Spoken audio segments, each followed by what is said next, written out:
위층에서 들을 때와 아래층에 들었을 때 분위기가 이곳에서 가족같이 이렇게 얼굴도 이렇게 더 가까이 보이고 너무 좋네요.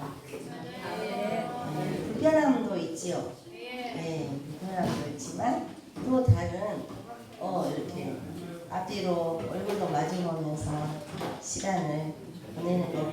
그리고 이제 이게 영상이 없으니까 불편함은 있지만 우리가 옛날에 영상 없을 때는 다 성경책 들고 찬송도 찾고 말씀도 찾고 옛 것을 또 한번 찾아가는 것도 좋은 것 같습니다.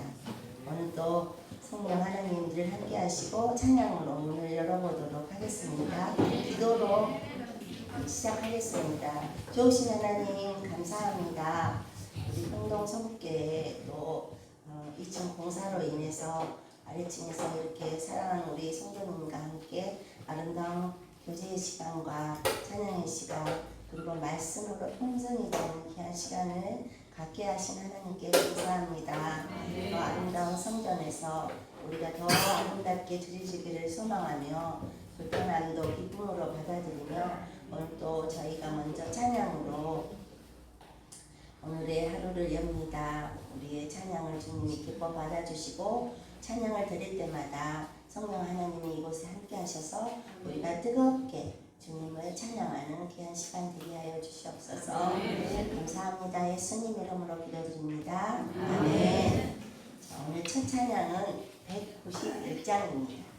내가 매일 기쁘게 191장 내가 매일 기쁘게 순례의 길을 행함은 주의 팔이 나를 안보하며 내가 주의 큰 복을 받는 참된 비결은 주의 영이 함께할 때 우리 안에 큰 복을 받는다고 합니다. 191장 찬양 드리겠습니다. 큰 마음으로 서서 내가 매일 기쁘게 순례의 길 행함은 주의 팔이 나를 안보하며 내가 주의 큰 복을 받는 참된 비결은 주의 영이 함께함이라. 내가 매일 기쁘게 순례의 길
슬픈 마음 있는 사람 누구 이름 믿으며?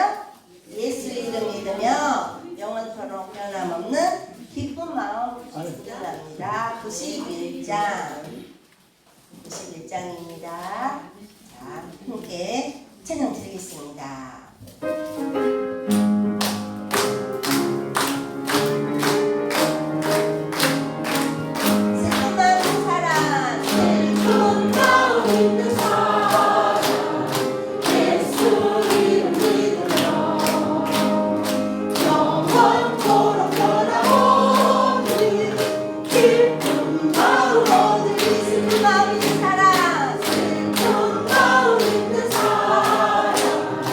예수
예수의 이름이 세상의 소망이고 천국의 기쁨입니다. 네.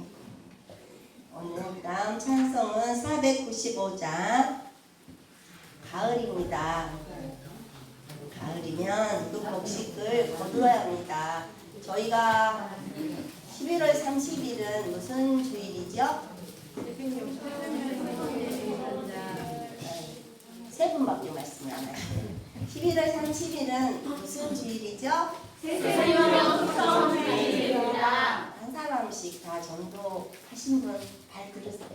다 들으셨죠?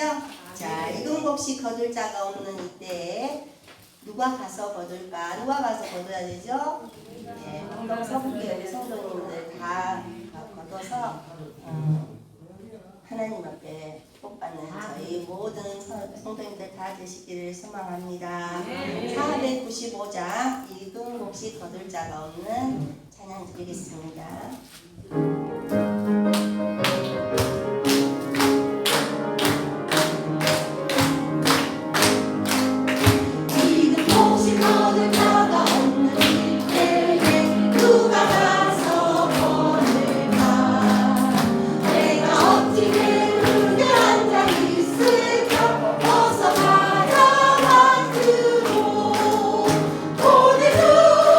보내주소서 보내주소서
복입니다. 96장 예수님은 누구신가?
전능하사 천지를 만드신 하나님 아버지를 내가 믿사오며 그의 아들 우리 주 예수 그리스도를 믿사오니 이는 성령으로 잉태하사 동정녀 마리아에게 낳으시고 본디오 빌라도에게 고난을 받으사 십자가에 못 박혀 죽으시고 장사한 뒤 사흘 만에 죽은 자 가운데서 다시 살아나시며 하늘에 오르사 전능하신 하나님 우편에 앉아 계시다가 저희로서 산 자와 죽은 자를 심판하러 오시리라. 성령을 믿사오며 거룩한 공예와 성도가 서로 교통하는 것과 죄를 사하여 주시는 것과 몸이 다시 사는 것과 영원히 사는 것을 믿사옵나이다. 아멘. 우리 지나간 한 주간을 돌아보면서 내가 정말 하나님 앞에 회개할 것이 무엇이 있을까요? 한번 좀 돌아보면 좋겠습니다. 나는 주님 말씀대로 잘 살았는가? 나는 주님 앞에 영광된 삶을 살았는가? 우리가 가만히 한번 묵상해 보고요. 또한 이 시간 하나님 앞에 우리가 간절히 기도하기 원합니다. 주님, 주가 세우신 교회를 더 사랑하게 하옵소서. 예수님 핏값으로 세우신 평강서북교회를 우리가 온 마음과 정성을 다하여 섬기게 하시고 또 감사함으로 교회를 잘 이끌어 나가는 신실한 그리스도인들이 되게 하여 주옵소서. 우리 시간 2분 동안만 같이 한 주간을 돌아보면서 회개하시고요. 또한 주의 교회를 위해서 지금 2층 공사가 진행 중에 있습니다. 이 아이를 같이 한 마음으로 통성으로 1분 동안만 기도합니다. 거룩하신 우리 하나님 감사합니다. 지나간 한 주간도 은혜 가운데 살았습니다. 세상에서 수많은 일들이 있었고 우리 삶의 이런저런 모습들이 갖기는 다를지 모르지만 그러나 그 모든 것 가운데 주가 함께 하셨으며 그 모든 것 가운데 주가 인도하셨으며 그 모든 것 가운데 주가 영광을 받으신 줄로 믿습니다. 하오나 주님, 우리 한 주간을 돌아보며 혹여라도 영광의 주님 앞에 영광 내지 못한 모습을 오셨는지 우리를 사랑하시는 그 하나님의 사랑 앞에 우리의 부끄러움을 없어는 나를 돌아보게 하여 주옵소서. 말로 범죄하고 생각으로 범죄하고 때론 아버지 행동으로 범죄했던 우리의 죄가 없는가 이 아침 돌아보게 하옵시며 주님을 예비하고 있어서 우리 안에 추워도 부끄러움과 아버지 추한 것 더러운 것들이 우리 예배를 방해하지 아니하도록 이 시간 주님 앞에 다 내려놓고 겸손히 회개하며 주의 은혜를 구하는 우리 성도들 되게 하여 주옵소서. 특별히 간구합니다. 주의 교회를 세우신 주님, 이곳의 평동 서북교회를 우리 예수님 십자가의 핏값으로 세우셨사오매 주님 감사합니다. 지나간 71년의 세월 동안도 주가 변함없이 지키시고 보호하셔서 교회가 우리 주님의 복음을 전하게 하시며 이 근동과 세계 열방을 품고 아버지 하나님 귀한 복음을 전할 수 있도록 도우시니 감사합니다. 이제 하나님 아버지 주님이 세우신 교회를 더 사랑하기를 원합니다. 주님이 아버지 사랑하셔 세우신 교회이기에 더 감사함으로 섬기고 더 귀하게 섬기는 우리 성도들 우리 모두가 되기를 소망합니다. 하나님 이친 공사가 진행 중입니다. 작은 천장을 아버지 뜯어 공사를 시작했사오나 뜯어보니 하나님 천장 전체가 문제가 있어서 공사가 한 주간 더 아버지 하나님 길어지게 되었습니다.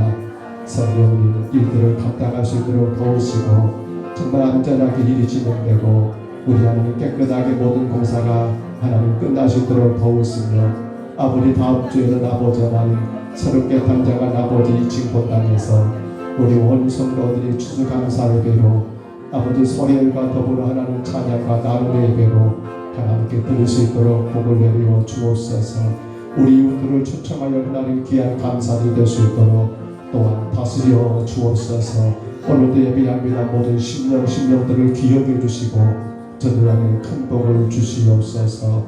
하나님의 크신 은혜를 이 시간도 내리워 주시고 몸과 마음이 주님 앞에 온전히 드릴 수 있는 복된 예배가 되게 하여 주옵소서. 영광 받으실 줄 믿습니다.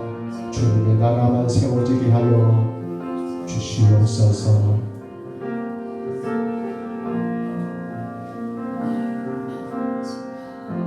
만일 우리가 우리의 죄를 자백하면 그는 미쁘시고 의로우사 우리의 죄를 사하시며 우리를 모든 불의에서 깨끗하게 하실 것이요.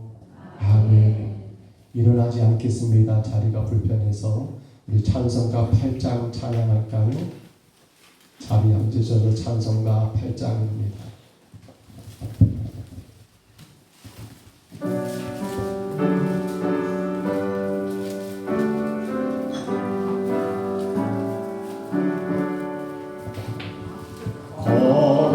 거룩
정병렬 장로님 기도하실 때 다 같이 기도하겠습니다.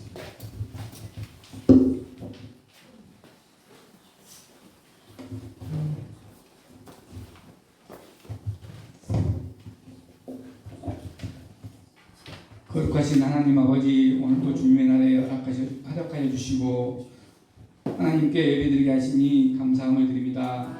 풍성한 결실을 기절을 허락하신 하나님, 한 주간 삶을 허락하셨지만 주님의 뜻을 쫓는 삶을 살기보다는 저희 마음대로 살았음을 고백합니다. 주님의 자녀이면서 늘 죄 앞에 넘어지는 저희들을 긍휼히 여기시고 용서하여 주시옵소서. 사랑하시는 하나님, 이 가을에 사랑의 열매를 많이 맺을 수 있게 하여 주시니 감사합니다. 저희를 사랑하시고 조건 없이 사랑하시며 끝없이 사랑으로 대하시는 깊은 사랑을 생각하며 주님께서 관심 가지신 모든 것을 사랑할 수 있는 저희들 되게 하여 주시옵소서. 한 영혼을 더욱 사랑하게 하시며 주님의 사랑을 생각하며 영혼 사랑의 열매도 이 가을에 맺을 수 있게 하여 주시옵소서. 주님 사랑으로 세우신 교회가 되게 하시며 모든 성도가 진정으로 사랑하는 저희들 되게 하여 인도하여 주시옵소서. 나라의 지도자 국정을 운영하는 모든 이들이 하나님을 알게 하시고 여야 대치 정복이 아닌 협의하는 정치가 되게 하시고 그들이 진정으로 국민을 위한 지도자들이 되게 하여 주시옵소서. 서로를 섬기고 나눔을 통하여 더욱 행복하고 평화로운 나라가 되기를 소망합니다. 땅 끝까지 이르러 증인이 되기 위해 말씀을 선포하시는 계시는 선교사님들을 기억하시며 어려운 환경 가운데 섰사오니 영육간에 강건하게 하시며 선교사님의 가정과 자녀들 모두에게 안전을 지키시며 말씀을 선포하게 하여 주시옵소서. 그들을 위해 기도하며 협력하는 이들을 끊이지 않게 하여 주시옵소서. 본당 선상 공사로 인하여 무엇보다도 안전사고 일어나지 않고 견고하게 이루어질 수 있도록 지혜를 하여 주시옵소서. 오늘 오후 예배는 구역들이 태신자를 만나기 위해 전도를 진행됩니다. 허락하신 태신자를 만나게 하시며 복음을 전하고 한 생명을 귀하게 여기시며 구원에 이르도록 인도하여 주시옵소서. 오늘도 주님의 말씀을 들고 선포하실 목사님 성령의 능력으로 붙들어 주시고 이 자리에 참석한 모든 이들이 주님의 음성을 들을 수 있는 말씀을 전해줄 수 있도록 인도하여 주시옵소서. 옳지 않는 사고와 질병으로 인해서 치료 중에 있는 성도님들을 기억하시며 위로하시고 치료하여 주시옵소서. 함께하지 못하고 추타 중에 있는 성도님들에게도 함께하셔서 어느 곳에 있든지 주님을 바라보며 예배하는 심령들이 되게 하여 주시옵소서. 예배를 위하여 섬기는 손길들을 기억하여 주시며 주님의 몸된 교회를 섬기는 것이 주님의 기쁨으로 열매가 되게 하여 주시며 찬양대 찬양도 기뻐 받아 주실 것을 믿사오며 거룩하신 예수님의 이름으로 기도드렸습니다. 아멘.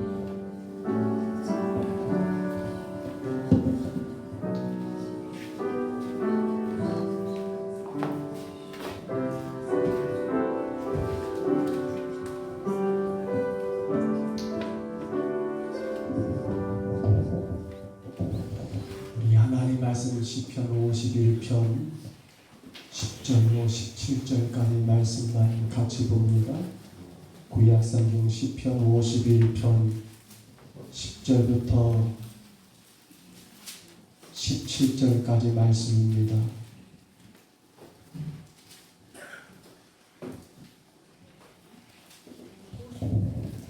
시편 51편 10절로 17절까지 말씀,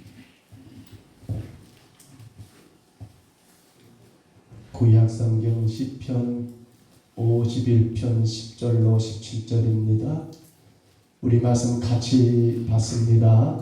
하나님이여 배 속에 정한 마음을 창조하시고 내 안에 정직한 영을 새롭게 하소서. 나를 주 앞에서 쫓아내지 마시며 주의 성령을 내게서 거두지 마소서.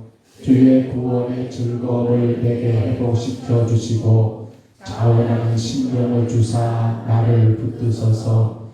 그리하면 내가 범죄자에게 주의 도를 가르치리니 죄인들이 주께 돌아오리이다. 하나님이여 나의 구원의 하나님이여 피 흘린 죄에서 나를 건지소서. 내 혀가 주의 공의를 높이 노래하리이다. 주여 내 입술을 열어주소서. 내 입이 주를 찬송하여 전파하리이다. 주께서 제사를 기뻐하지 아니하시나니 그렇지 아니하면 내가 드렸을 것이라. 주는 번제를 기뻐하지 아니하시나이다. 하나님께서 구하시는 제사는 상한 심령이라. 하나님이여 상하고 통회하는 마음을 주께서 멸시하지 아니하시리라. 아멘. 장소가 1층 교육관이어서 조금은 답답하기도 합니다. 그러나 또 한편으로 보니까 꽉 차는 것 같아서 참 좋습니다. 따닥따닥 붙어서 꽉 찬 느낌이어서 참 좋은데 장소가 조금 좁습니다. 이해하시고 오늘 우리가 예배하고 이번 토요일 오후에는 대청소를 해서 공사가 토요일 안에 끝나는 걸로 알고 있으니까요. 다음 주에는 추수감사들을 2층 본당에서 드렸으면 합니다. 기억하시고요. 기대하시기 바랍니다. 우리 창세기 1장 1절 같이 한번 선포할까요? 태초에 하나님이 천지를 창조하시니라. 아멘. 사실 한 가지 죄송한 것은 아시는 아시겠지만 제가 너무 부자돼서 이렇게 이해하시기 바랍니다. 너무 부자돼서 이렇게 실상은 왼쪽 끼끼손가락 마지막 마디 힘줄이 끊어진 건데 수술을 하다 보니까 이렇게 한 달을 살래요. 그래서 저도 굉장히 불편합니다만 혹여나 제 손이 이렇게 부대가 나오면 여러분들이 이상하게 놀라지 마시고 끼끼손가락 잡혔구나 라고만 생각하시고 여러분 이해해 주시기를 바랍니다. 예배를 준비하면서 굉장히 어려웠습니다.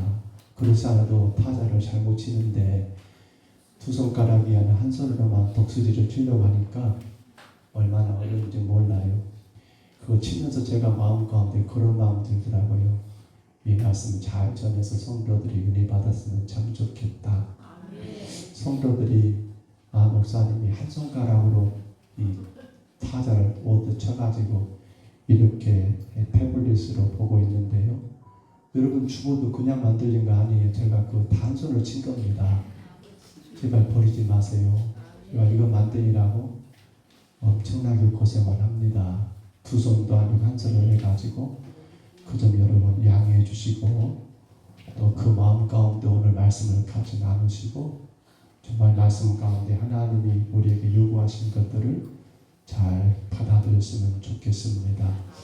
성경을 보면 그렇고요. 또 우리가 사는 세대도 그렇습니다. 그 시대마다 그 시대를 이끌어가는 스타들이 있죠. 스타. 그러잖아요. 성경에 수많은 스타들이 등장합니다. 창세기 1장부터 시작해서 요한계시록 마지막까지 보면 여러분 참 그 사람은 대단하다 라고 말할 수 있는 스타들이 많이 등장하잖아요. 그런데 안타까운 건 대부분의 그렇게 스타라고 할 수 있는 사람들이 어떻게 되든가요? 한순간 스타의 덤에 반짝 그렇게 드러났다가 어느 순간에 다 사라져버리는 그러한 모습들 그렇잖아요. 그러나 그러한 수많은 스타들 가운데 영원히 여러분 하나님께서 기억하시는 스타 또 이 성경은 이스라엘 민족의 역사와 결부되지 않습니까? 곧 히브리 백성들, 이스라엘 백성들에게 영원히 기억되는 그러한 여러분 스타가 있다 한다면 우리는 그 중에 오늘 한 사람 누구라고 생각하십니까?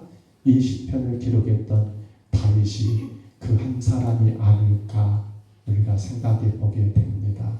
그렇죠. 다윗은 대스타죠. 대스타. 그러면 여러분 왜 다윗은 그러한 위대한 스타가 되었을까요? 우리는 몇 가지 다윗을 이야기할 때 빼놓을 수 없는 건 어린 목동이 뭐가 되었습니까? 이스라엘의 최고의 지도자 왕이 되었으니 당연히 스타가 아닙니까? 양치는 목동이 왕이 되었어요. 스타지요. 뿐만 아니라 이 다윗의 일생 가운데 가장 상상할 수 없는 일, 이 작은 아이가 거인 골리앗을 작은 이 물맷돌, 죄악돌 몇 개 가지고 쓰러뜨리며 그 거대한 골리앗을 이기고 블레셋을 이겼다는 거, 이것도 당연고 그래, 그래서 다윗은 스타야라고 그렇게 말할 수 있지 않겠습니까? 뿐만 아니라 다윗은 사울왕에게는 충성스러운 신하였고 장수여서 나가서 싸우는 백전병성을 거두고 왔으니, 그래서 이스라엘의 모든 백성들이 그를 칭송하는 사람이 되었으니, 아 그래 다윗은 스타다라고 우리는 그렇게 생각할 수 있지 않습니까? 여러분, 그러나 사실 다윗이 그렇게 누구도 할 수 없는 그런 엄청난 일들을 행했기 때문에 스타라고도 말할 수 있지만, 그러나 다윗에게서는 사실 그것보다도 더 소중한 한 가지가 있어요. 아니 이건 다윗만이 아니라 오늘 우리에게 똑같이 적용된 여러분 그 일이 아닐까 생각을 해보는데요. 다윗을 진정한 스타로 만들어준 거 여러분 뭐라고 생각하십니까? 오늘 말씀의 제목이죠. 주보에 뭐라고 나왔어요? 상한 심령. 따라합니다. 상한 심령. 그렇습니다. 다윗이 이스라엘의 위대한 스타에서 이스라엘 민족이 지금도 다윗을 가장 최고의 왕으로 추앙할 수 있었던 이유, 또한 성경에서 우리가 이 다윗을 통해서 많은 은혜를 경험하게 된 데에는 어린 사람이 왕이 된 거, 혹은 백전백승의 그러한 삶을 살았던 거, 여러 가지 그러한 공적도 중요하지만 더 중요한 것은 그에게는 뭐가 있었습니까? 상한 심령이 있었더라는 사실입니다. 상한 심령 말입니다. 그러면 우리는 도대체 상한 심령이 무엇인가라고 물어봐야 하잖아요. 상한 심령이 무엇일까? 다윗의 인생 가운데 최대 위기가 오늘 이 시편의 그러한 사건 아닙니까? 어떤 사건이요? 우리아의 아내였던 바세바를 여러분 치렀던 그러한 가뭄 사건, 그리고 그 남편 우리아를 전쟁통에 죽게 만들었던 그러한 살인 사건은 이 다윗의 인생 가운데 가장 최대 위기 중에 위기라고 할 수 있지 않겠습니까? 자, 그런데 그러한 그가 최고의 스타가 되었다는 거, 그렇지요. 그 엄청난 일을 저질렀음에도 불구하고 그가 최고의 스타가 될 수 있었던 거, 오늘 시편 17절에 말한 것처럼 상한 심령이 그에게 있었기 때문이라는 것을 우리는 기억해야 한다는 거예요. 자, 그러면 이제 우리가 말씀으로 들어가서 한번 찾아볼까요? 도대체 상한 심령이란 무엇인가? 그렇게 크나큰 죄를 지었던 그 사람이 대스타가 될 수 있었던 상한 심령이 무엇인가? 오늘 우리는 꼭 오늘 말씀 가운데 확인하고 또 점검해야 할 줄로 믿습니다. 첫째는 따라할까요? 상한 심령은 새로운 피조물입니다. 상한 심령은 새로운 피조물이라는 말이에요. 그 말이 무슨 말이냐고요? 새로운 피조물. 자, 다윗이 한순간에 그렇게 타락해 버리잖아요. 잘 나가다가 승승장구하다가 그만 그는 어떻게 된 거예요? 여러분, 유혹에 넘어졌고, 성경은 분명히 말했어요. 고린도전서 10장 12절에 그런즉 선줄로 생각할 때 뭐 하라고요? 넘어질까 조심하라고 말씀이 있는 것처럼 다윗은 그가 섰다라고 생각한 그 순간 유혹에 넘어가 그렇게 있어서는 안 될 여러분 간음죄와 살인죄를 범한 중죄인이 아닙니까? 자, 이러한 사건이 일어났습니다. 근데 놀랍게도 이 사건을 다윗은 1년 동안이나 은폐해버립니다. 그 엄청난 사건을 다윗은 1년 동안이나 그렇게 침묵해버립니다. 그런데 그렇게 1년이 지난 어느 날 선지자 나단이 다윗에게 찾아와서 사무엘하 12장에 보면 어떤 한 이야기를 끄집어내는 거예요. 근데 그 이야기가 어떤 내용입니까? 알고 보니까 그 일은 누구 일이에요? 다윗의 일이잖아요. 다윗의 일. 자, 선지자 나단이 사무엘하 12장 7절에서 다윗의 죄를 정면으로 지적하는 내용이 나와요. 들어볼까요? 나단이 다윗에게 이르되 당신이 그 사람이라 이스라엘의 하나님 여호와께서 이와 같이 이르시기를 내가 너를 이스라엘 왕으로 기름 붓기 위하여 너를 사울의 손에서 구원하고. 아멘. 나단이 그렇게 다윗을 향하여 바로 당신이 그 죄인입니다. 당신이 그 사람입니다라고 그렇게 지적하는 그 상황, 여러분, 다윗의 마음은 어떤 마음일까요? 최고의 존경을 받는 그러한 위대한 왕, 누구 한 사람 다윗에 대하여 허물을 지적할 수 없는 그렇게 겉으로는 깔끔한 그러한 왕이었던 다윗. 근데 선지자가 그에게 이 모든 사건의 주범은 당신입니다라고 그렇게 지적을 했을 때 다윗은 어떻게 해요? 자, 그 순간 얼마든지 그는 그 상황을 여러분 회피하거나 발뺌할 수 있었을 것 같아요. 뭐라고요? 이건 아니야. 이건 내가 당한 거야. 오히려 이건 아니야. 내 부하 우리아가 과잉 충성한 거라고 그렇게 요즘 말한다면 여러분 여론을 조작하거나 혹은 뻔뻔하게 빠져나갈 수도 있을 것 같은데, 근데 다윗은 어떻게 말하는 거예요? 내가 여호와께 죄를 범하였노라고 그 자신이 죄인인 것을 하나님 앞에 철저하게 회개하더라는 거예요. 자, 그리고 오늘 시편 51편 1절로 다 우리는 보지 않았습니다만 9절의 내용에서 다윗은 무엇을 발견하고 있는가 하면 회개하고 회개하는 가운데 다윗이 깨달은 거 하나가 있는데, 그건 뭐냐면 1절로 9절을 쭉 살펴보시면요, 나는 태어날 때부터 뭐였다? 죄인이었다. 나는 어머니 태중에서부터 뭐였다? 죄인이었다. 그걸 깨달은 거예요. 나는 태어날 때부터 죄인이었고 나는 본래 죄인이었다. 그러면서 오늘 10절에 다윗이 하나님께 간구하는 게 뭐예요? 내 속에 정한 마음을 창조하시고 나를 새롭게 하소서라고 그렇게 다윗이 간구하는 그 모습. 내 속에 정한 마음을 창조해 주옵소서. 왜? 나는 근본 죄인이었고 죄인이 납니다. 그러니 하나님 이제 내 안에 그 모든 것들을 다 새롭게 창조해 달라고 그렇게 간구하는 다윗의 기도를 우리가 보게 되더라는 거예요. 여러분, 창조예요. 무에서 유를 만들어내는 창조예요. 그 다윗은 이 말 가운데 나를 새롭게 하실 분은 누구밖에 없습니다. 하나님 당신밖에 없습니다. 이 사실을 알고 있는 거예요.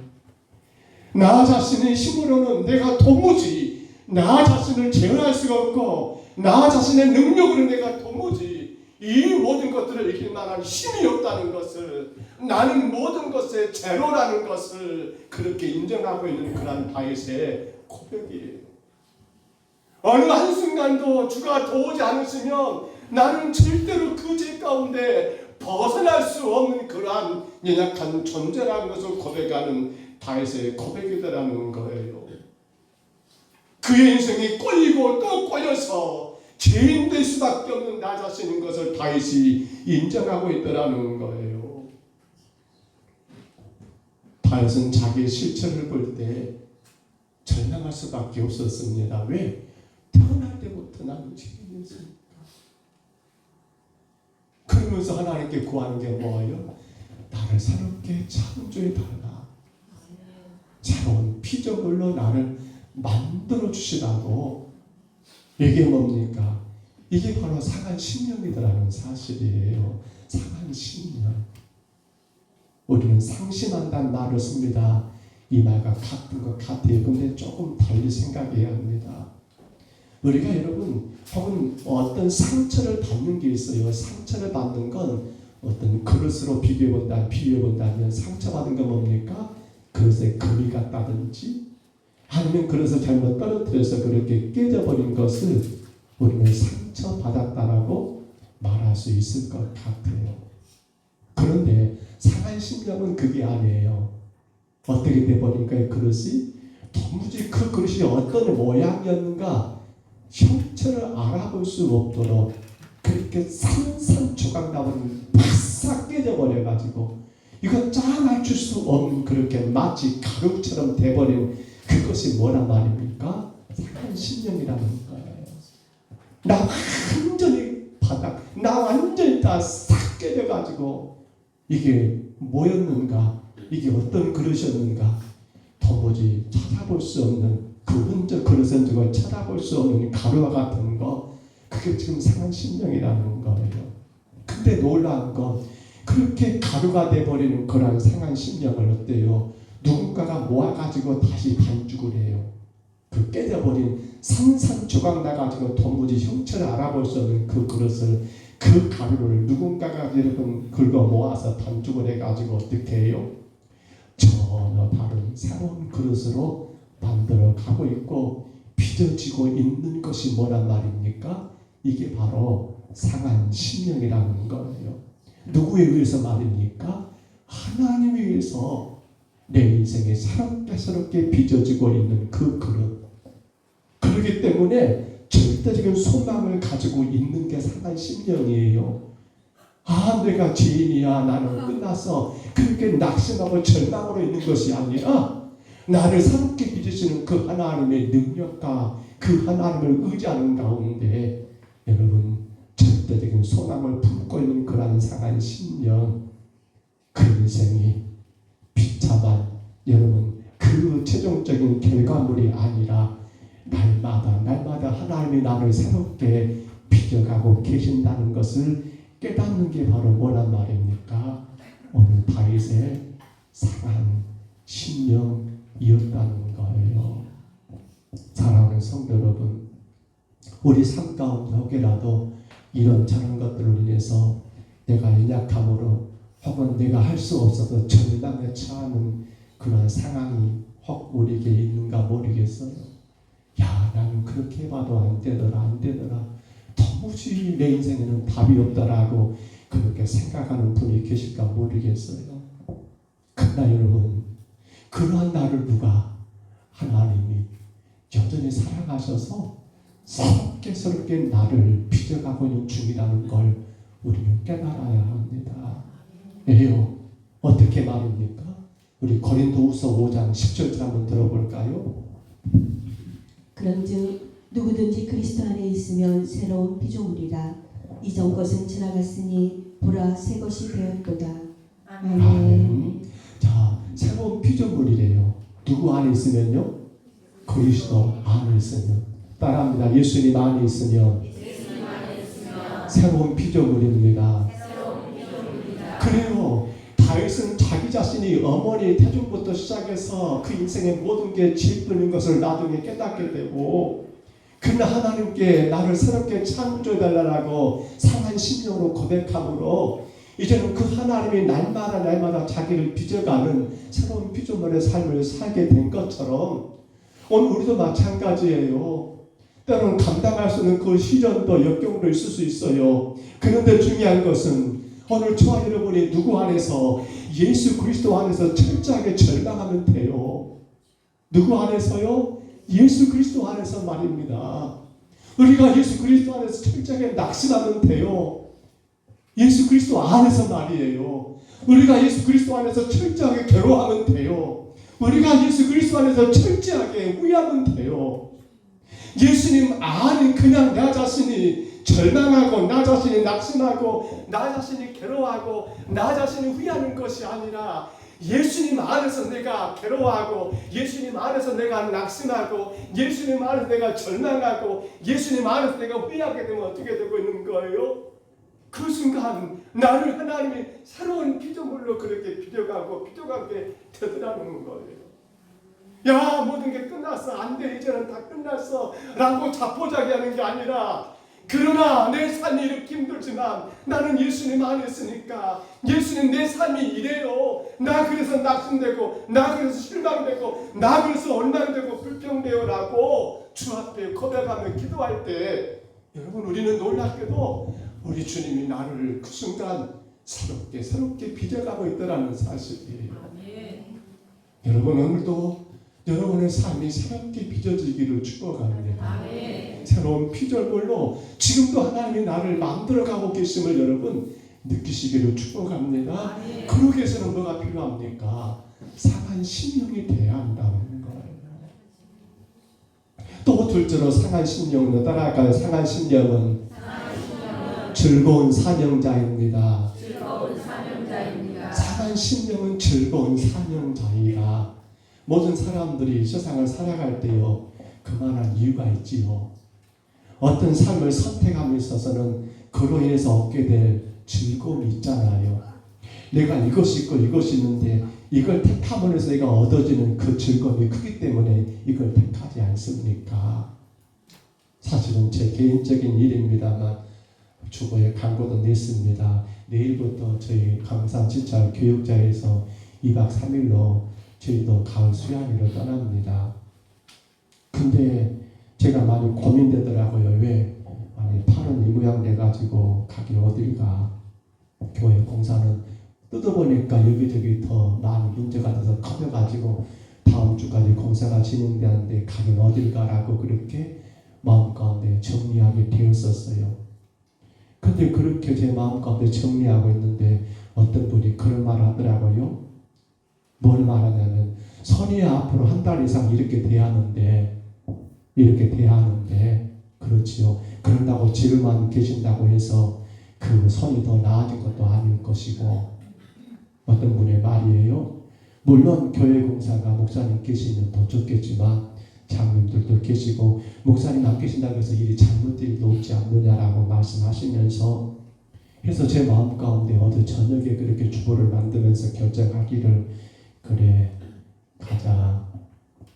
이것은 우리 부부에게 자주 있는 일이 아니고 우리 하나의 지참 교육자에게 주관한 일이니까, 그래, 해비 내고 가는 일이니까 가자라고 그렇게 결정하게 되었습니다. 물론 이미 시찰 교육자들은 다 그렇게 정해놓은 부분이지만 사실 제 자신이 선이 이러다 보니까, 교회 일이 있다 보니까 많이 주저하게 되고 고민하게 되었던 거지요. 여러분, 왜 그랬을까요? 왜 이런 선택을 하게 됐을까요? 그렇지요. 맞아요. 이런저런 환경은 다 다르지만, 그런데 그걸 선택했을 때 내게 오는 즐거움이 크잖아요. 우리 다 그러지 않는가요? 내가 뭔가를 선택하게 된 것은 뭐예요? 그것에서 내가 얻어지는 즐거움이 크기 때문에 하잖아요. 여러분, 많이 기도해 주시기를 바랍니다. 잘 다녀올 수 있도록 또 많이 관심도 가져주기를 바랍니다. 여러분, 생각해 보세요. 그런데 우리 삶의 즐거움이라는 것은 두 가지로 나눠져요. 하나는 일시적인 즐거움이 있어요. 반대로 또 하나는 영원한 즐거움이 있어요. 자, 일시적인 즐거움은 여러 가지가 많겠지요. 그런데 영원한 즐거움은 몇 가지가 있을까요? 오늘 시편 12절을 잠깐 봐보시면요, 12절 말씀 다시 봐보시기 바랍니다. 이렇게 말해요. 주의 구원의 즐거움을 내게 회복시켜 주시고, 뭐라고요? 주의 구원의 즐거움. 그렇습니다. 무슨 즐거움이요? 구원의 즐거움. 그렇습니다. 일시적인 즐거움은 많지만 영원한 즐거움은 믿음의 성도들은 그래요. 딱 하나예요. 뭐라고요? 구원의 즐거움이라는 거예요. 그러면 우리가 오늘 이 사건을 다윗에게 적용해 봅니다. 도대체 왜 다윗은 그러한 죄를 지었을까? 뭘 놓쳐버린 거예요? 구원의 즐거움을 놓쳐버리고 그저 세속적이고 일시적인 그러한 즐거움, 육체적인 그러한 즐거움에 빠져버린 것이 다윗의 범죄의 주 원인이 아니겠습니까? 오늘 여러분, 그렇다면 다윗은 그 인생 가운데 구원의 즐거움을 못 느꼈느냐? 구원의 즐거움을 맛보지 못했느냐? 아니지요. 우리가 앞서 다윗이 여러분 그런 대스타가 될 수 있었던 그 사건들마다 다윗은 어땠을까요? 엄청난 구원의 즐거움을 누렸잖아요. 어린 목동 시절부터 양을 칠 때 그런 즐거운 이 구원의 즐거움을 누렸던 사람이잖아요. 그 양들을 칠 때 곰이 사자가 달려들면 다윗이 어린 사람이 그렇게 그 사자 입을 찢어버리고 이럴 테며 그와 싸워서 이겼다는 거 이게 말이 됩니까? 근데 그것이 가능했어요. 누가 하시니까? 하나님이 도우시니까. 그러니 다윗은 얼마나 즐거웠겠습니까? 야, 주가 나를 통해서 이렇게 일하셨구나라고 말이에요. 거대한 거인 블레셋 여러분, 이 골리앗이라는 그러한 명장을 다윗이 쓰러뜨렸을 때 그는 상상할 수 없는 구원의 즐거움을 만끽했지 않습니까? 그런데 어찌하여 지금 이러한 죄를 짓게 됐냐는 거예요. 여러분, 날마다 순간순간마다 하나님의 은혜를 사모해야 한다는 거예요. 은혜라는 에너지가 필요하더라는 거예요. 나의 구원의 즐거움이 유지되기 위해서는 뭐가 뒤따라가야 합니까? 이 은혜라는 에너지가 이것들을 실어 날려야 한다는 거예요. 근데 다윗은 그러지를 못했다는 거지요. 그 은혜로 인해서 구원의 즐거움을 마음껏 누리게 되며 그 은혜 가운데 어떻게 되는 거예요? 어떤 시련도 어떤 유혹도 어떤 상황도 건너뛰게 되고 넘어가게 되는데 이 하나님의 은혜, 그 은혜, 그러니까 나를 그렇게 죄 가운데 구원하시는 그 은혜를 생각할 때 그러면 내 삶이 어떤 것이 하나님 보시기에 합당한 삶이겠는가, 무엇이 하나님이 기뻐하신 삶이겠는가를 생각하게 되고 그렇게 살게 되지 않겠습니까? 근데 다윗은 이 영원한 구원의 은혜를 놓쳐버린 겁니다. 왜요? 구원의 즐거움을 놓쳐버린 거예요. 은혜를 여러분 놓쳤기 때문이지요. 자, 우리 사무엘하 11장 1절입니다. 한번 들어볼까요? 그 해가 돌아와 왕들이 출전한 때가 되매 다윗이 요압과 그에게 있는 그의 부하들과 온 이스라엘 군대를 보내니 그들이 암몬 자손을 멸하고 랍바를 에워쌌고 다윗은 예루살렘에 그대로 있더라. 아멘. 여러분 이제 해가 바뀌어가지고 새해가 되었어요. 그렇게 해서 첫 전쟁이 시작할 때는 우레간 왕들이 출전해가지고 군사들의 사기를 여러분 북돋워줘야 하잖아요. 그러니까 다윗도 지금 해가 바뀌어서 새해가 돼가지고 첫 전쟁에 나가는 병사들 앞에서 나를 따르라면서 군사를 이끌고 전쟁에 가야 할 상황이었어요. 근데 그러한 사람이 지금 어디 있습니까? 전쟁터에 나가지 아니하고 한가롭게 잠을 자고 있었다? 뭐가 문제인 거예요? 하나님께 은혜를 구해야 할 그 시간에 하나님 제가 이번에 이렇게 전쟁에 출전합니다. 하나님 도와주셔야 합니다라고 그렇게 은혜를 구해야 할 시간에 다윗은 은혜를 구하지 아니하고 그 은혜를 누리지 못하고 있다 보니까 이와 같은 범죄가 왔을 때 유혹이 왔을 때 다윗은 이게 하나님이 기뻐하실까 싫어하실까 이거 따지도 않고 그렇게 죄를 범해버린 거예요. 오늘 12절 말씀 주의 구원의 즐거움이라고 말했던 거 가장 중요한 구원의 즐거움은 오직 은혜로 인해서 이것을 내가 늘 깨닫게 되고 감당할 수가 있었는데 근데 그것이 안 돼버리니까 다윗은 그렇게 일시적인 기쁨 육체적인 그런 쾌락의 기쁨에 빠져버리는 결과로 이러한 범죄를 치지 않습니까? 자 보세요.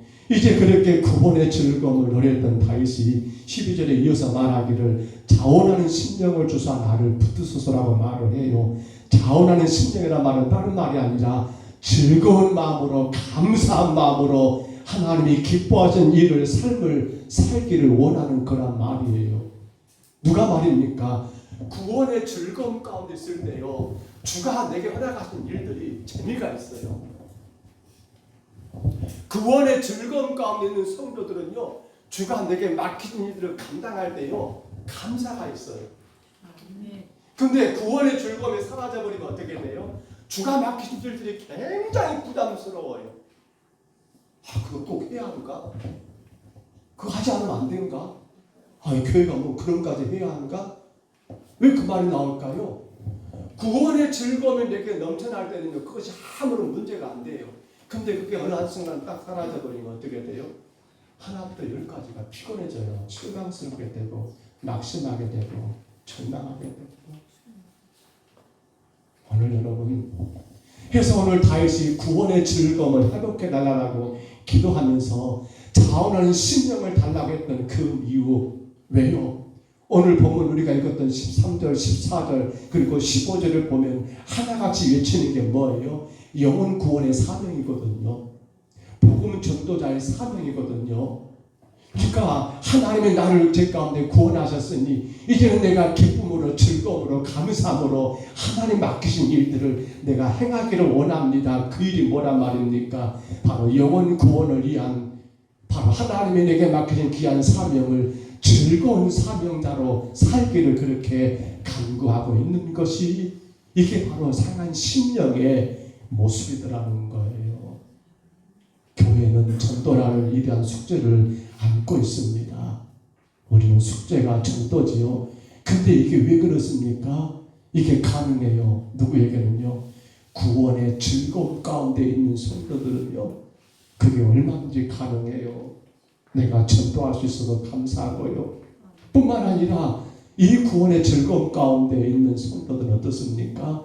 교회를 섬기며 헌신하고 수고하는 게 너무도 당연해요. 감사해요.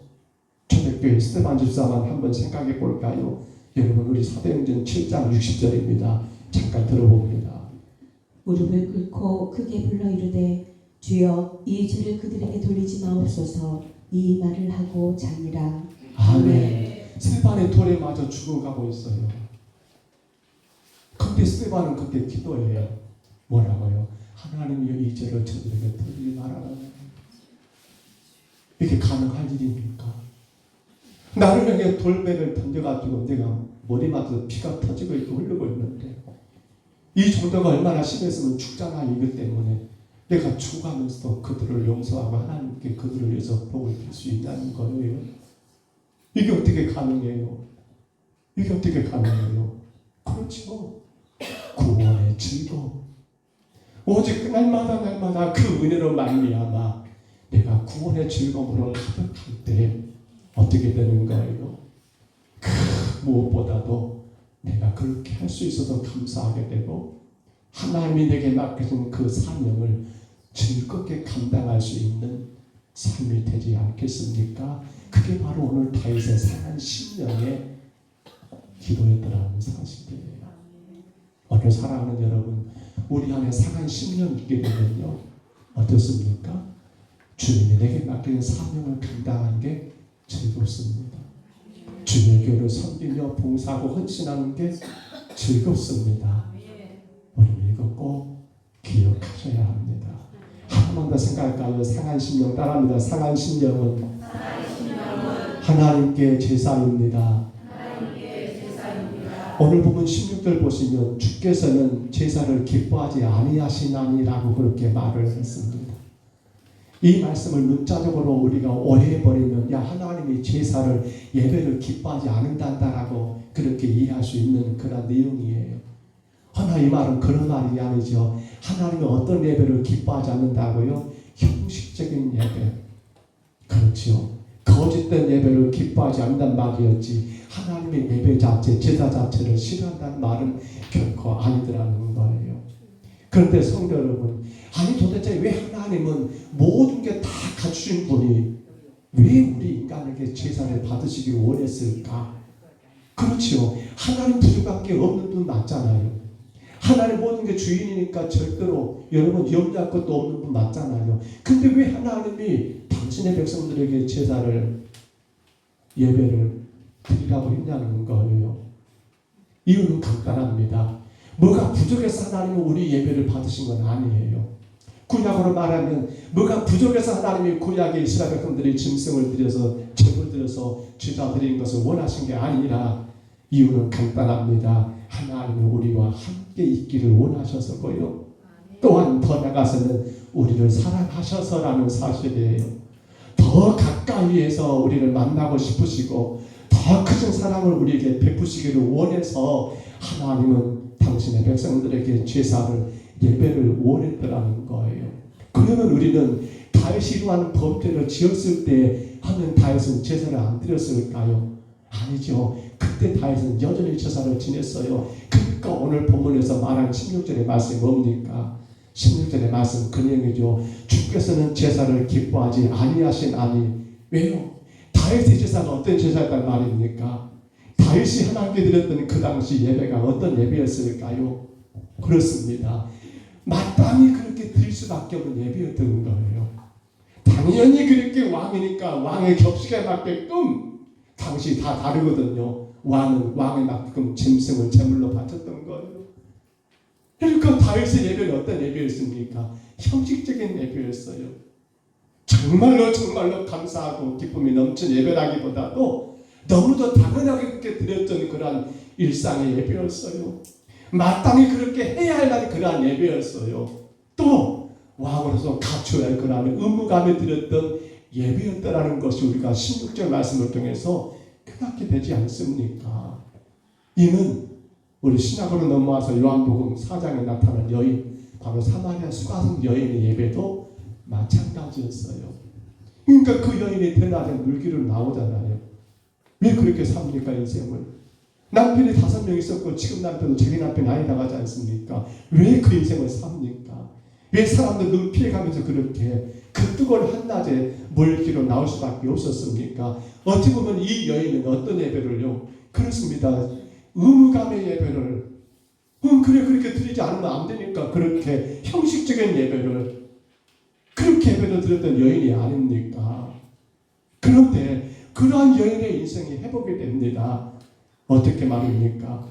그러한 여인의 회복이 돼요. 자, 그러기 전에 우리 요한복음 4장 23절 먼저 들어볼까요? 예수님 이렇게 말씀합니다.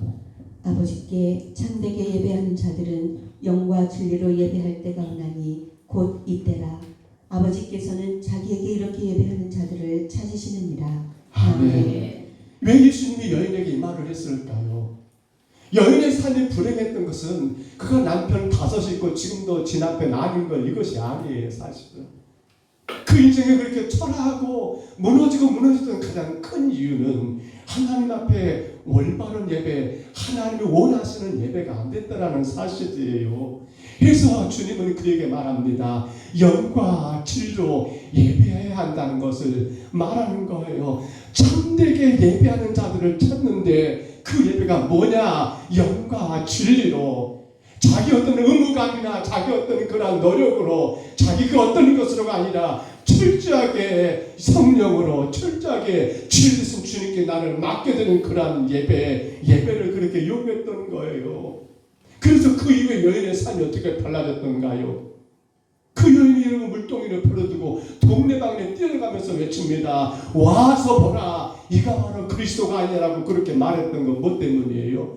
이 여인은 그 순간 하나님 원하시는 참된 예배를 드리게 되니까 자기의 과거 부끄러운 그 모든 것들이 소용이 없어요. 사람 나를 어떻게 볼까 그 전혀 의미가 없어요. 내 현재 어떤 처지가 전혀 보이지가 않아요. 왜? 그 예배를 드리니까. 그래서 동네방네 예수가 그리스도라는 것을 증거하게 되었던 것 아닙니까? 우리 로마서 12장 1절도 한번 들어볼까요? 성경 이렇게 말합니다. 그러므로 형제들아 내가 하나님의 모든 자비하심으로 너희를 권하노니 너희 몸을 하나님이 기뻐하시는 거룩한 상 제물로 드리라. 이는 너희가 드릴 영적 예배니라. 아멘. 거룩한 산 제물이에요.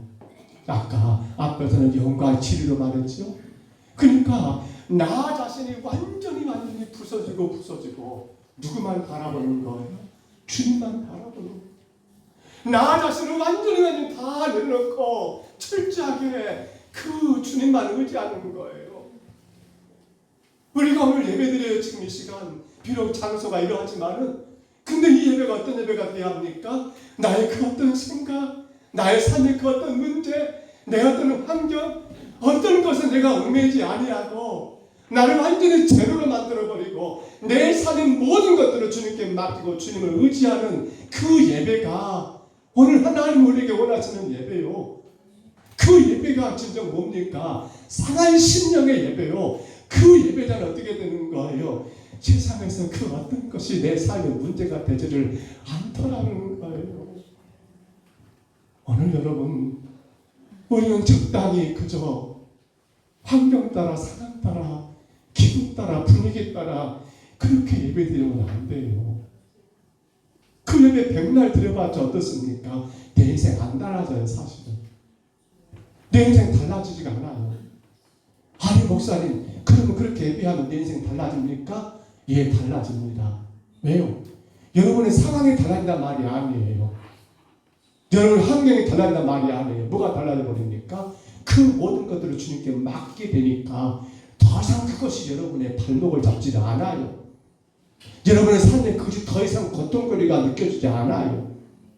근데 그러지 못하는 예배는 어떻게 돼요? 여전히 그 문제에 붙들리게 되고 여전히 그 환경에 나를 포로로 내놓고 있잖아요. 그러니까 하나님께 예배를 드려요. 우리가 지금 여러분 생각하셔야 합니다. 온 우주와 만물 되신 주인 되신 그 하나님께 우리가 예배를 드려요.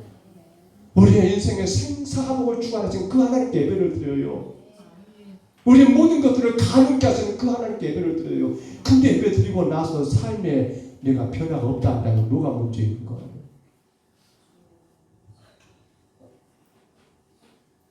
간절히 바랍니다. 나 자신을 완전히 버리는 예배가 되어야 합니다. 다 내려놓으셔야 해요. 오직 하나님만 바라보는, 주님이 하면 안 된다라고 주님께 나를 전부 다 맡겨버리는 예배가 되셔야 한다는 거예요. 그게 바로 오늘 다윗의 뭡니까? 상한 심령이었어요. 말씀을 맺습니다. 가을입니다. 어제 이렇게 이 손은 좀 불편해도 운전 잘 합니다. 걱정하지 마시고 할 건 다 해요. 다만 제가 가장 힘들어하는 거 면도를 이쪽밖에 못하니까 이쪽은 좀 제가 난해한데 그 외의 것은 거의 다 합니다. 물론 아내가 저를 식교를 하니까 등도 밀어주고 좀 불편함은 있습니다. 다 해요. 차를 타고 이렇게 나가다 보니까 평동 산단 이런 길에 보니까 어떻게 가을이 그렇게 예쁘게 물들었는지. 물론 도로가에 가기를 하신 분들은 또 은행님 쓸으려고 고생도 많겠지만 저는 그거 보면서 참 예쁘다라고 그렇게 생각했는데 여러분 어떤가요? 가을이 접어들고 그렇게 우리가 한번 좀 돌아보는 그런 시간들이 되지 않습니까? 근데 우리가 가장 조심할 것은 뭐예요? 그냥 그렇게 바쁘게 살다 보니까 정작 나 자신을 내가 바르게 바라보지 못한 채 가는 시간, 그 어떤 환경, 그 어떤 상황에 여러분 그렇게 우리 인생이 끌려가 버리는 삶을 살고 있지 아니한가를 생각해 보게 됩니다. 오늘 여러분에게 묻습니다. 여러분의 인생 영혼은 행복하십니까? 날마다 하나님이 기뻐하시는 여러분 피조물로 지어져가고 계신가를 생각해 보세요. 여러분 즐겁게 허락하신 그 사명을, 맡겨진 사명을, 전도를, 교회를 섬기는 그 일들을 내가 감당하고 있는가를 생각해 보세요. 또한 하나님께서 기뻐하시는 온전한 예배, 주님께 내 모든 걸 맡기고 드리는 그 예배가 지금 내 안에 진행되고 있는가를 생각해 보세요. 내 영혼의 행복이 무엇일까요? 내 영혼의 행복이 뭡니까? 여러분의 영혼의 행복이 뭡니까? 건강한 거, 자식들 잘 되는 거. 글쎄요, 필요한 일입니다. 근데 그것이 내 영혼의 행복은 아니지요. 내 영혼의 행복이 뭐예요? 바로 상한 심령입니다. 철저하게 주님께 나를 맡기며 회개하고 앞서 말씀을 나눈 것처럼 날마다 새로운 피조물로 지어져가는 상한 심령, 교회를 섬기며 헌신하는 것, 즐겁게 그 사명을 감당하는 상한 심령, 예배에 있어서 너무도 소중하게 여기고 예배 드릴 수 있음을 감사하게 여기고 온 마음과 정성을 다 예배하는 그 상한 심령의 영혼이 가장 행복한 영혼이 아닐까요? 이 가을에 우리 영혼을 돌아보시고요. 여러분의 영혼이 여러분 행복한 영혼이 될 수 있도록 바로 우리 인생에는 답이 없습니다. 세상에도 답이 없습니다. 오직 주님만 바라보시기를 바랍니다. 주님 안에서 여러분의 영혼이 행복하시고 그로 인하여 다른 영혼들도 돌아볼 수 있는 상한 심령을 받으시기를 주의 이름으로 축복합니다. 주의 이름으로 축원합니다. 우리 찬양 같이 할까요? 지난주 찬양했지요? 주만 바라볼지라.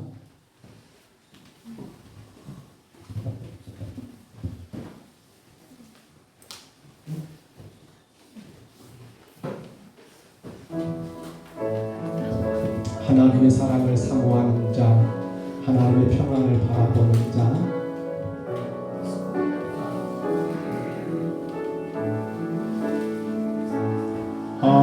하나님의 사랑을 사모, 하나님의 평안을, 하나님의 평안을 바라보는 너의 모든 것, 너의 모든 것 창조하신 우리 주님이 너를 얼마나 사랑하시는지 하나님께 찬양과 경배, 하나님께 찬양과 하나님의 선하심을 닮아 하나님의 선하심을 닮아가는 자, 너의 모든 것 창조하신 우리 주님 너를 자녀 삼으셨네. 하나님 사랑의 눈으로, 하나님 사랑의 눈으로 너를 어느 때나 바라보시. 하나님 인자함기로써 하나님 인자함기로써 언제나 너에게 기울이시 어둠의 밝은 빛을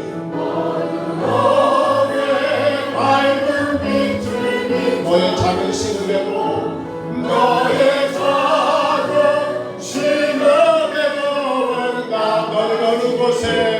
너는 어느 곳에 예쁜데 주를 향하고 주만 바라볼지라. 하나님 사랑의 눈으로, 하나님 사랑의 눈으로 너를 어느 때나 바라보시. 하나님 인자함기로써 하나님 인자함기로써 언제나 너에게 그로를 세대 어둠의 밝은 빛을 비춰 너의 작은 신음에도 너의 작은 신음에도 너는 어느 곳에 있건지 주를 주만 바라볼지라. 주만 바라볼지.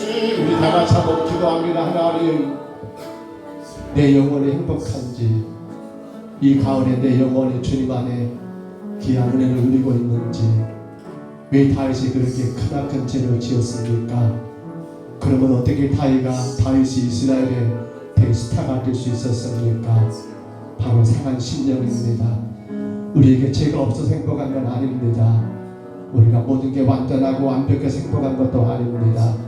우리 인생은 태어날 때부터 죄 가운데 태어났기에, 우리 인생은 모든 삶이 죄 가운데 함께하기에 우리는 또 상한 심령으로 하나님 나를 새롭게 빚어달라고, 나를 새롭게 빚어달라고 새로운 피조물로 살아가는 게 바로 행복이요, 그게 상한 심령입니다. 우리 기도하실 때 그렇게 기도하시고요. 하나님, 이제 내가 즐거운 사명자로 주가 맡기신 교회에 섬기며 봉사하는 일들, 특별히 교회가 주어진 숙제에 전도하는 일들을 즐겁게 감당하는 아버지 하나님, 그 행복한 인생대로 무엇보다도 내 온 마음과 정성을 다 예배하며 그 어떤 것 의지하지 아니하고 나를 다 주님께 맡기며 예배하는 그 상한 심령의 예배 그로 인하여 내 영혼이 행복해지기를 우리 시간 다 같이 2분 동안만 평소로 같이 기도하시겠습니다. 거룩하신 우리 하나님 아버지 감사합니다. 그토록 위대한 다윗이 어찌하여 그런 흉악한 죄인이 되었습니까? 그럼에도 불구하고 어찌하여 다윗은 우리 하나님의 영혼이 기억하시는 아버지 주 안에서 위대한 스타가 될 수 있었습니까? 아버지 하나님 바로 상한 심령이었습니다. 오늘 우리가 죄가 없어서가 아니요 오늘 우리 삶이 모든 게 완전하고 완벽해서가 아니요 날마다 나의 죄를 우리 주님 앞에 상한 심령으로 회개하며 우리 하나님 그러므로 말미암아 오늘 또 주가 나를 빚어가시고 내 영혼을 주님께 맡김으로 또 주가 나를 만들어 가시는 아버지 상한 심령의 삶을 살게 하시며 아버지 하나님 무엇보다도 주가 하나님 아버지 나를 구원하신 그 구원의 즐거움 아버지 그 은혜로 인해서 이렇게 하나님 아버지 내게 맡기신 귀한 사명을 즐겁게 감당하는 우리 하나님 아버지 행복한 우리 영혼들 되게 하여 주옵시며 우리 예배가 그저 형식적인 예배 아버지 하나님 기분 따라 예배 분위기 따라 예배가 아니라 나의 모든 것 주님께 전적으로 맡기며 의지하며 아버지 온전히 주님께 바라보는 그 예배로 우리 하나님 아버지 상한 심령의 예배로 우리 영혼이 진정한 행복을 누리는 아버지 이 가을이 되게 하시고 우리 모든 성도들 되게 하여 주옵소서. 주님 그렇게 세상은 흘러가고 세월을 흘러갑니다. 우리 하나님 아버지 내 영혼을 바라보게 하옵소서. 내 영혼을 바라보게 하옵소서. 진짜 행복한 영혼으로 주님 앞에 더 아름답게 빚어지고 즐겁게 사명을 감당하며 우리 하나님께 온전한 예배를 드릴 수 있도록 하나님 오늘도 상한 심령이 되게 하여 주옵소서. 주가 간섭할 줄 믿습니다. 주가 이루실 줄 믿습니다. 주님 도와주시옵소서. 주님 역사하여 주시옵소서. 주님 간섭하여 주시옵소서. 오직 영광만 받으시옵소서. 하나님 사랑의 눈으로 너를 어느 때나 바라보시고 하나님 인자한 길로서 언제나 너에게 기울이시네. 하나님 사랑의 눈으로 너를 어느 때나 바라보시고 하나님 인자한 길로서 언제나 너에게 기울이시니 어둠에 밝은 빛을 비춰주시고 너의 작은 시간에 응답하시니 너는 어느 곳에 있든 네 주를 향하고 주만 바라볼지라.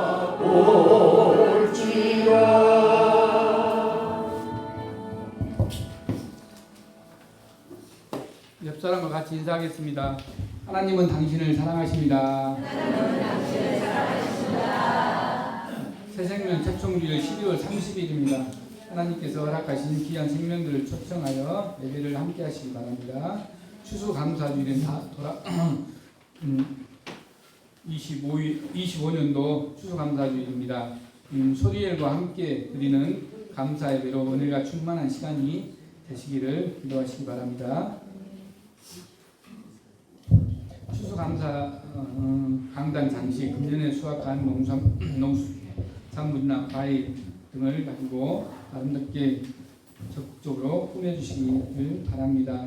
본당 현장 공사로 인해서 1층에서 이렇게 예배를 드렸습니다. 너무나도 협소하지만 함께 예배드린 것을 감사하시기 바랍니다. 한 주간 더 진행됩니다. 뜻보니 공사가 좀 커졌어요. 그래서 한 주간 더 연장해서 그렇게 진행됩니다. 위해서 기도해 주시기 바랍니다.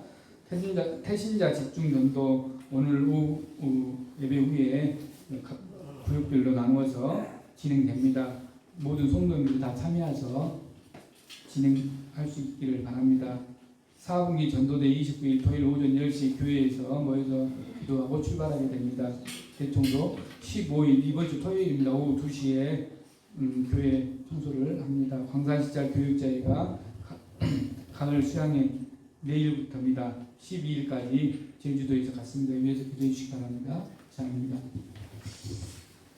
그 이층 공사가 우리가 지난주에 생각할 때는 좀 아치부분만 뜯어서 고치면 되겠다라고 간단하게 생각을 했었는데 뜯어보니까 다른 데도 다 그렇게 어려움이 있어서 당연히 각자 그렇게 일을 어떻게 할 건가 하다가 이거 놔두고 얘기만 해봤자 의미가 없다 결론이 나왔고요. 이거 아무리 잘해놔봤자 이쪽이 무너져 버리면 아무런 의미가 없다는 결론이 나와서 공사가 한 주면 될 거라고 생각을 했는데 이번 주 한 주만 더 그렇게 길어지게 되었습니다. 사실은 그래요. 뜯어보면 여기저기 문제가 많이 있어요. 그때는 최선을 다했지만 다 그렇잖아요. 뜯어보면 그렇게 되더라고요. 그러나 할 때 해야 할 일이기 때문에 공사가 좀 더 커질 거예요. 또 마찬가지로 공사가 커지다 보면 비용도 크게 발생을 하더라고요. 우리가 정말 교회 일들이 잘 될 수 있도록 기도 많이 하시고요. 또 특별히 분당 천장공사 내가 거기에 목적을 두고 헌금하실 수 있습니다. 헌금하셔서 교회가 일들을 더 지혜롭게 감당해 나가고 또 재정적으로 앞으로 해야 할 일들을 잘 감당할 수 있도록 그렇게 기도하시는 가운데 따로 봉투를 만들지 않았습니다. 그러나 하실 수 있으면 참 좋겠다 생각을 해봅니다. 기억하시고요. 그래서 이번 토요일 오전까지 모든 게 다 마감될 거고요. 오후에는 대청소를 해야 합니다. 올라가 보면 엉망입니다. 이거 어떻게 다시 다 원위치해야 할지 일이 많은데 모든 성도들이 꼭 참여하셔서 일들이 진행될 수 있도록 각 구역에서는 많이 힘써주시기를 부탁을 드립니다. 생일 감사합니다. 우리 김우진 형님 생일 감사드렸습니다. 기도하겠습니다. 하나님 감사합니다. 귀한 아들을 세상에 보내셨고 그 아들이 예수님 안에서 믿음으로 살게 하시며 이제 군대를 제대하고 아버지 보각을 준비하는 가운데 또 이번에 생일을 맞아 주님 앞에 귀한 예물을 올렸습니다. 하나님 이 아들의 마음과 생각을 강하게 붙들어 주셔서 우리 주님의 영광의 도구로 그의 평생이 귀하게 쓰임받게 하시고 무엇보다도 주님의 나라를 위하여 헌신할 수 있는 충성된 일꾼이 될 수 있도록 주님 다스려 주시옵소서. 몸과 마음이 건강하게 하시고 또 아버지 앞으로 가야 할 모든 진로 모든 길들을 주님이 인도해 주시고 친히 다스려 주시옵소서.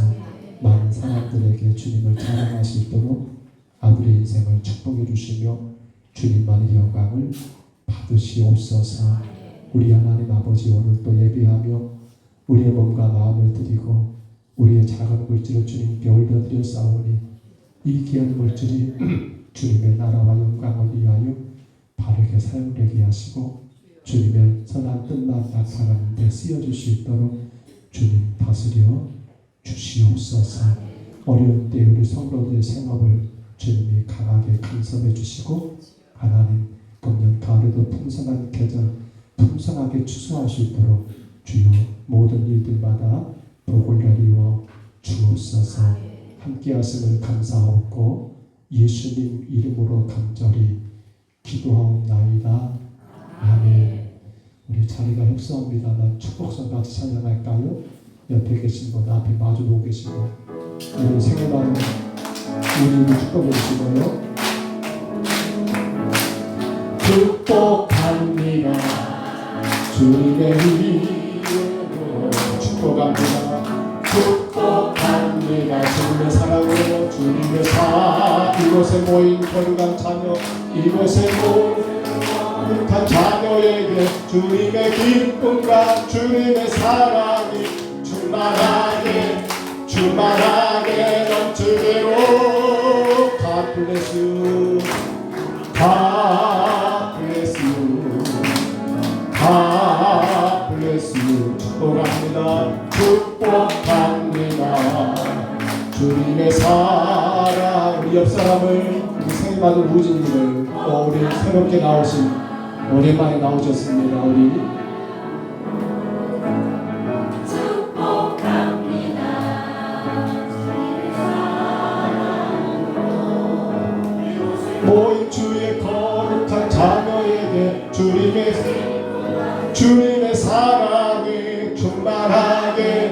충만하게 넘치기로 우리 강성문 성도 축복합니다.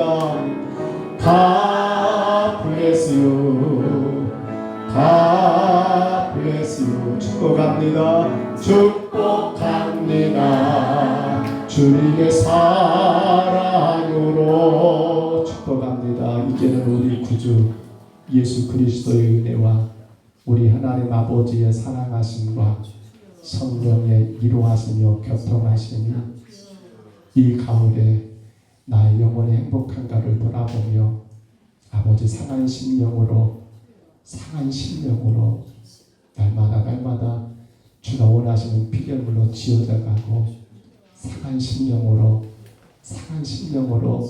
그 구원의 즐거움을 은혜로 말미암아 즐겁게 주신 사명을 감당하며 상한 심령으로 우리 하나님 원하시는 아름다운 예배를 드림으로 아버지 우리 영혼이 행복하고 건강하여 주님께 영광된 삶을 살기를 소원하는 여기는 모든 심령들 머리머리 이해와 우리 함께하지 못하여 혹은 병상에 있는 성도들 멀리 출타한 성도들 자녀들 가정들 또 이런저런 사정 가운데 함께하지 못한 이들 머리머리 이해와 지금도 이 땅과 세계의 방 가운데 오직 하나 이 복음 증거하는 세워진 모든 교회와 귀한 사자들 머리머리 위에 이제로 영원토록 함께 있을지어다.